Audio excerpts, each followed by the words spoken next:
नमस्ते। आज म तारकेश्वर जाँदैछु होइन। बाटो चाहिँ एकदम सरर छ है। यो मिनी भ्लग हो मेरो चाहिँ। जाँदा जाँदा भुवनेश्वर मन्दिर पनि देखिन्छ होइन। त्यो चाहिँ बाटो त्यहीँबाट जाने हो कपनी हुँदै। यो चाहिँ ठ्याक्कै भुवनेश्वर जाने बस बाटो यो होइन। यो बाटो त एकदम सररै छ। सरर हेर्नु न, यति सबै पिच गरेको छ होइन। अनि यहाँबाट हामी जाँदैछौँ। एकदम राम्रो छ बाटो हेर्नु है। यस्तो सररै छ। यताबाट चाहिँ राइटपट्टि लाग्छौँ होइन।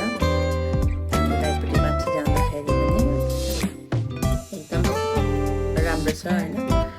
यहाँबाट जाँदा यहाँबाट भुवनेश्वर पनि मन्दिर जान्छ यो बाटो। अनि यताबाट चाहिँ तारकेश्वर जाने बाटो। तारकेश्वर पनि आइपुग्यौँ।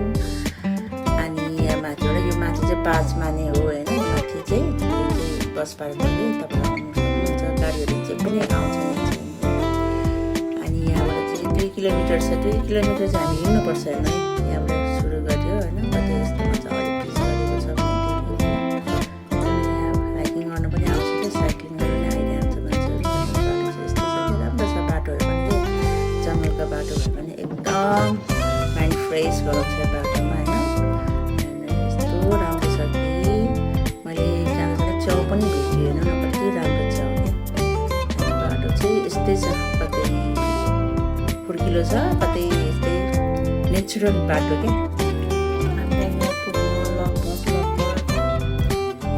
1 घन्टा नै लाग्यो। त्यहाँ सोद्धाखेरि चाहिँ उनीहरूले 45 मिनट भन्छ। तर हामी बिस्तारै आएर चाहिँ 1 घन्टा लाग्यो।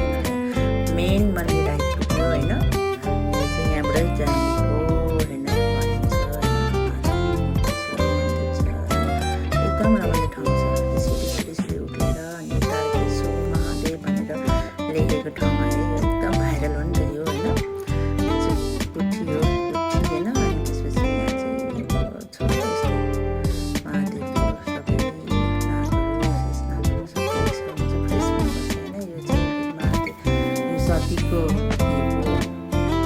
जाङ्ने के अरे खसेको ठाउँ रे। यो चाहिँ फेरि पानी यसो हातखुट्टा धोएर माथि दर्शन गर्न गयो है।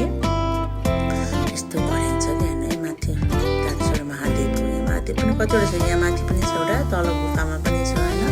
महादेवै महादेव होइन। मलाई चाहिँ एकदम मन लागेर डमौरी पनि एउटा देखियो क्या। डमौरी बोल्नु मलाई मजा लाग्छ। डमौरी पनि बजाइदिएको जसै होस् मजा।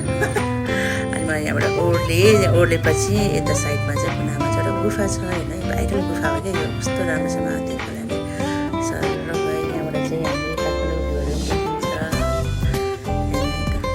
धन्यवाद हेर्नु भएकोमा मेरो मिनी भ्लग।